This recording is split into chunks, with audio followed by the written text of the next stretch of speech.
आज का हमारा टॉपिक है potential energy of a electric dipole in a uniform electric field. यानी कि यदि इलेक्ट्रिक फील्ड के अंदर डाइपोल है तो उसकी पोटेंशियल एनर्जी कितनी होगी। तो यहाँ पर हम कुछ अलग तरीके से सॉल्व करेंगे जो इजीएस्ट वे है। सबसे पहले हम क्या करेंगे कि हम एक डाइपोल को इन्फिनिटी से फील्ड के अंदर लेके आएंगे। मान लीजिए ये हमारा डाइपोल है और जो इसका शार्प एंड है वो माइनस क्यू चार्ज है और जो ब्रॉड एंड है वो प्लस क्यू चार्ज है। हम इस डाइपोल को इन्फिनिटी से फील्ड के अंदर लेके आएंगे। जब हम इस डाइपोल को इन्फिनिटी से फील्ड के अंदर लेके आएंगे तो हम देख रहे हैं कि जो हमारा माइनस का क्यू चार्ज है वो प्लस क्यू चार्ज के कंपैरेटिवली 2l डिस्टेंस ज़्यादा कवर कर रहा है। तो देखते हैं इस तरीके से कि जब हम डाइपोल को इस तरीके से लेके आ रहे हैं इन्फिनिटी से, तो ध्यान दीजिएगा कि इन्फिनिटी से प्लस क्यू चार्ज ने यहाँ तक की डिस्टेंस कवर की, जबकि माइनस के क्यू चार्ज ने प्लस क्यू से 2l डिस्टेंस ज़्यादा कवर की। तो सबसे पहले तो हमको डाइपोल को इन्फिनिटी से फील्ड के अंदर लाने में हमने कितना वर्क किया, यही वर्क सिस्टम में as a potential energy store हो जाएगा। तो सबसे पहले हम देखते हैं कि हमने कितना वर्क किया डाइपोल को इन्फिनिटी से फील्ड के अंदर लाने में। तो मैं यहाँ पर फील्ड बना देता हूँ। ये मेरा यूनिफॉर्म इलेक्ट्रिक फील्ड मैंने दिखा दिया यहाँ पर। This is the uniform electric field. ये मेरा हो गया यूनिफॉर्म इलेक्ट्रिक फील्ड, मैंने इसको ई से रिप्रेजेंट कर दिया और मैं डाइपोल को इन्फिनिटी से लेके आया हूं। तो मान के चलिए ये हमारा डाइपोल हो गया इस तरीके से। ये हमारा हो गया माइनस का क्यू चार्ज और ये हो गया प्लस का क्यू चार्ज, और दोनों डाइपोल के चार्जेस के बीच की डिस्टेंस कितनी होती है 2l। तो सबसे पहले हम निकालेंगे work done to bring a dipole in the electric field.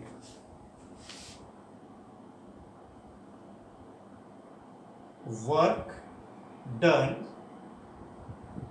To bring minus, चलिए पहले प्लस क्यू चार्ज देते हैं। Work done to bring plus Q charge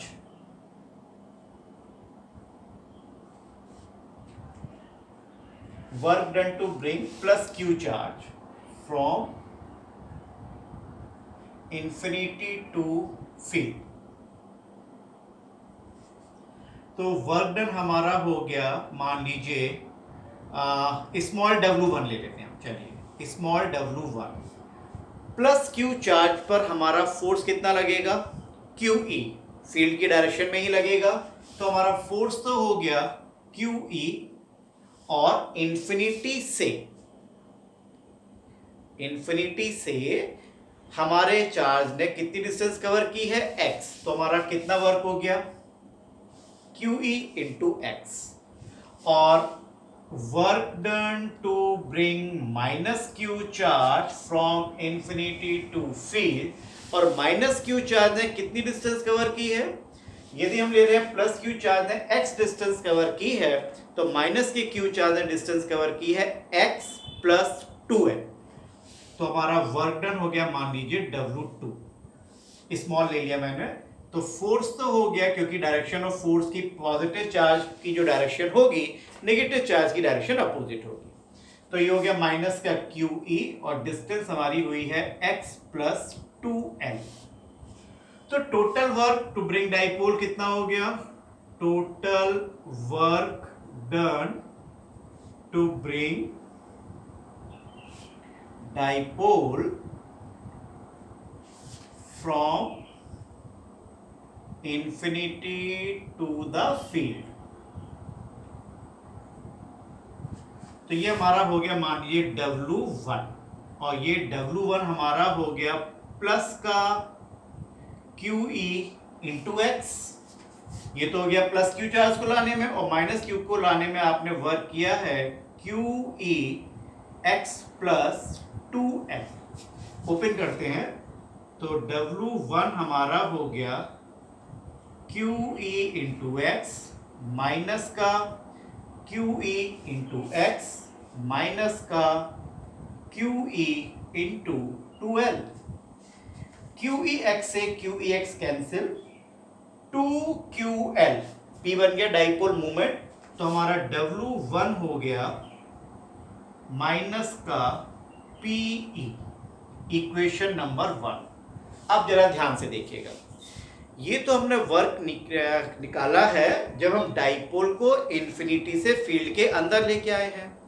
अब यदि हम डाइपोल को फील्ड के अंदर रोटेट करते हैं, मान लीजिए फील्ड के अंदर यदि मैंने रोटेट किया और डाइपोल की पोजीशन आ गई कुछ इस तरीके से, तो माइनस के क्यू चार्ज पर फोर्स लगेगा इस डायरेक्शन में और प्लस क्यू चार्ज पर फोर्स लगेगा इस डायरेक्शन में। ये आपका है प्लस क्यू और ये आपका है माइनस क्यू। अब जरा देखिए ध्यान से, आपका डाइपोल ऐसे आया था, आपने डाइपोल को रोटेट किया लाइक दिस, तो ये जो दोनों फोर्स लग रहे हैं, क्या ये डाइपोल को वापस उसकी ओरिजिनल पोजीशन में लाने की कोशिश करेंगे? और जब ये दोनों फोर्स डाइपोल को वापस उसकी ओरिजिनल पोजीशन में लाने की कोशिश करेंगे, तो हमको इन दोनों फोर्सेस के अगेंस्ट, ये भी कह सकते हैं कि इस कपल के अगेंस्ट हमको वर्क करना पड़ेगा।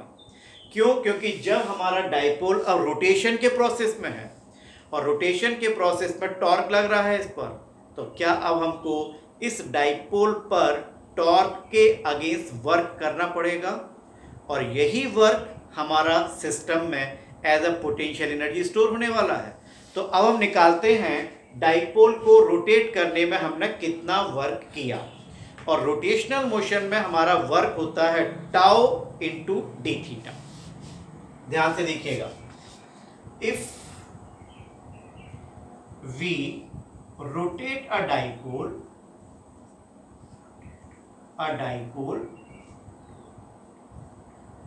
by a small angle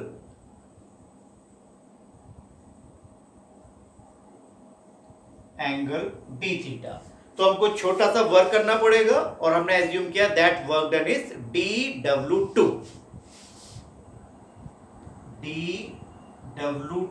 and that is equals to tau into d theta। tau into d theta, tau क्या होता? P क्रॉस E, ये हम निकाल चुके हैं। Torque acting on the dipole in the uniform field, तो टाउ हमारा होता है PE sin थीटा।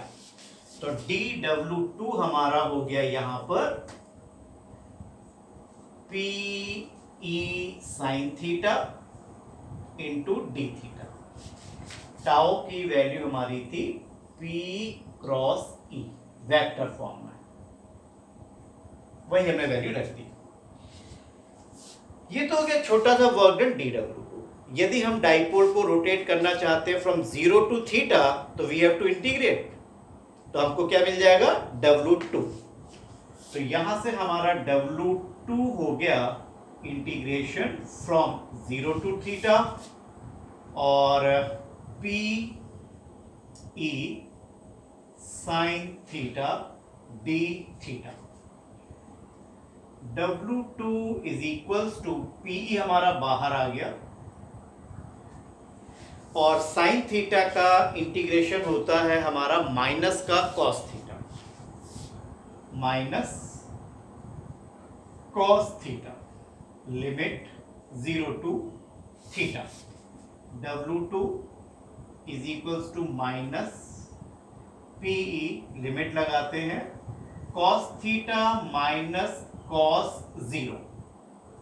कॉस 0 की वैल्यू हो गई 1, माइनस के साइन को अंदर ले जाते हैं, तो W2 हमारा यहां पर मिल रहा है माइनस का PE cos theta minus minus plus PE, ये इक्वेशन हो गई 2।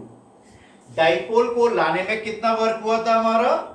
माइनस का PE, और डाइपोल को रोटेट करने में कितना वर्क आ रहा है? माइनस का PE cos theta plus PE। Total work कितना हुआ? ऐड कर देते हैं, और यही टोटल वर्क हमारी पोटेंशियल एनर्जी है। तो यहां पर हमारा U हो गया W1 प्लस W2।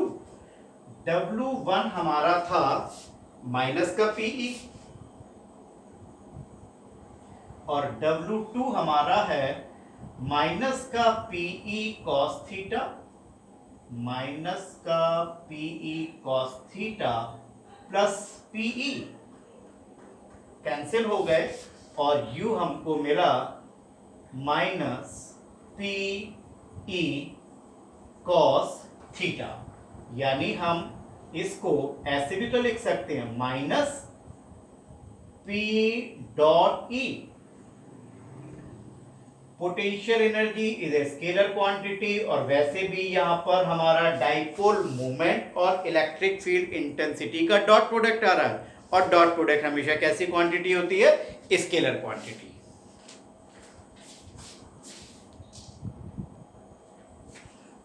अब हम बात करते हैं U हमारा आया है, U की वैल्यू हमारी आई है माइनस PE cos थीटा। अब एक चीज बहुत ध्यान से देखिएगा, यहां पर हम बात करेंगे इक्विलिब्रियम की कि इक्विलिब्रियम स्टेबल है या अनस्टेबल है। हमेशा एक चीज को ध्यान रखिएगा, जिस समय हमारा सिस्टम स्टेबल होता है उस समय हमारे सिस्टम की पोटेंशियल एनर्जी मिनिमम होनी चाहिए, तभी सिस्टम हमारा स्टेबल होगा। और potential energy minimum means stable, और यदि पोटेंशियल एनर्जी हमारी मैक्सिमम आ रही है या पॉजिटिव है तो हम बोलेंगे कि हमारा सिस्टम अनस्टेबल है। तो देखिए बेटा कैसे होगा ये। सबसे पहले हमने लिया theta is equals to 0 degree. हमारी potential energy I U is equals to minus PE cos 0 और cos 0 की वैल्यू होती है 1। मैं आपको कंडीशन में दिखा देता हूं। यदि हमारा डाइपोल ये था माइनस का Q चार्ज प्लस का Q charge, this is the direction of dipole movement, और ये डायरेक्शन हमारी है इलेक्ट्रिक फील्ड की और ये डाइपोल मूवमेंट की। जिस समय हमारा डाइपोल की पोजीशन ये है उस समय हमारी सिस्टम की पोटेंशियल एनर्जी आ रही है माइनस PE, यानी सिस्टम की पोटेंशियल एनर्जी मिनिमम। और जब सिस्टम की पोटेंशियल एनर्जी मिनिमम है तो हम बोलेंगे सिस्टम हमारा स्टेबल इक्विलिब्रियम में है। इक्विलिब्रियम की कंडीशन क्या थी? जिस समय हमारा फोर्स और टॉर्क दोनों जीरो आए उस समय हमारा सिस्टम कहलाता है इक्विलिब्रियम में। तो बेटा यहां पर आप देखिए फोर्स भी जीरो है, क्यों? प्लस क्यू पर फोर्स की डायरेक्शन इधर, माइनस क्यू पे फोर्स की डायरेक्शन इधर। Force are equal and opposite, force zero हो गया। और टॉर्क का हमारा फॉर्मूला था PE साइन थीटा, यहां पे थीटा है जीरो तो PE साइन जीरो, यानी कि इस कंडीशन में हमारा फोर्स भी जीरो है और टॉर्क भी जीरो है। तो जब फोर्स और टॉर्क दोनों जीरो होते हैं तो सिस्टम होता है इक्विलिब्रियम में। लेकिन यदि पोटेंशियल एनर्जी है माइनस में तो सिस्टम की पोटेंशियल एनर्जी मिनिमम है तो ये कहलाएगा हमारा मोस्ट स्टेबल इक्विलिब्रियम। तो इसको हम बोलेंगे स्टेबल इक्विलिब्रियम।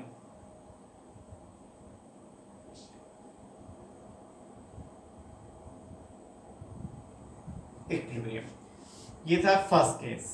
सेकंड केस हम लेते हैं when theta is equals to 90 degree, मतलब डाइपोल मोमेंट और इलेक्ट्रिक फील्ड के बीच में एंगल हमारा है 90 डिग्री। तो उस समय हमारा डाइपोल रखा होगा इस कंडीशन में, it will be like this, minus Q plus Q.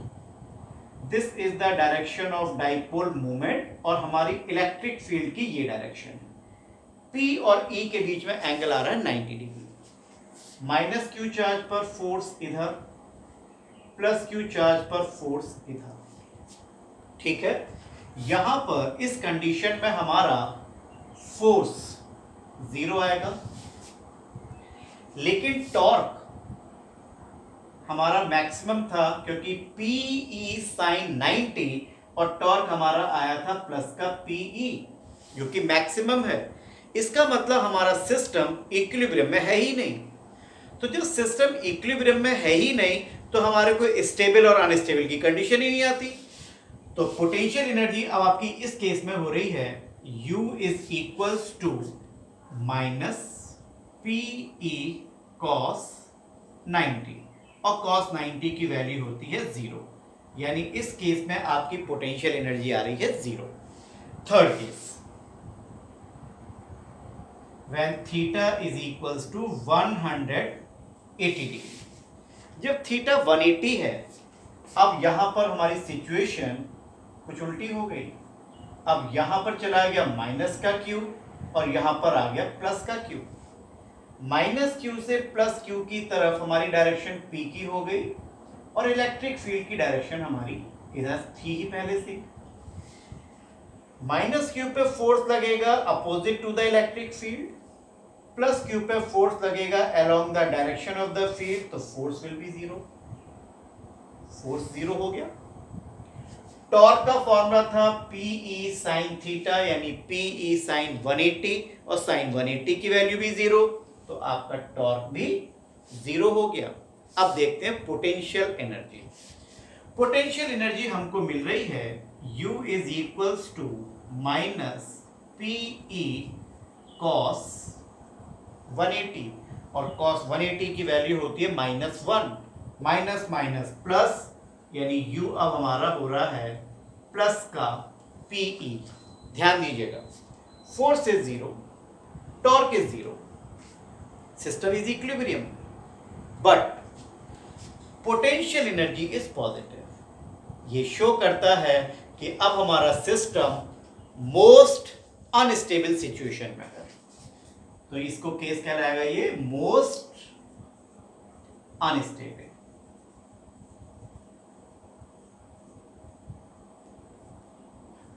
Equilibrium में तो है बट स्टेबल में नहीं है, तो ये हमारा हो गया मोस्ट अनस्टेबल। अब कई बार ये आता है कि हमारा डाइपोल फील्ड के अंदर रखा हुआ है और हमने from this angle to this angle उसको मूव कराया, तो उसमें ध्यान से देखिएगा, फिगर उसमें बहुत ढंग से पढ़नी है आपको। सबसे पहले आप उस केस में मान के चलिएगा कि आपने अपने डाइपोल को रखा हुआ है 90 डिग्री के एंगल पर।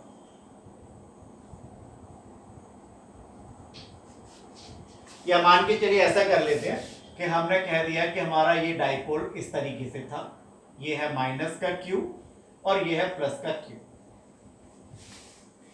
और इलेक्ट्रिक फील्ड के साथ हमारा डाइपोल एंगल बना रहा है theta 1 from the electric field, और हमने इसको रोटेट किया है, तब हमारा पोटेंशियल एनर्जी का फॉर्मूला क्या होगा इसको देखिएगा।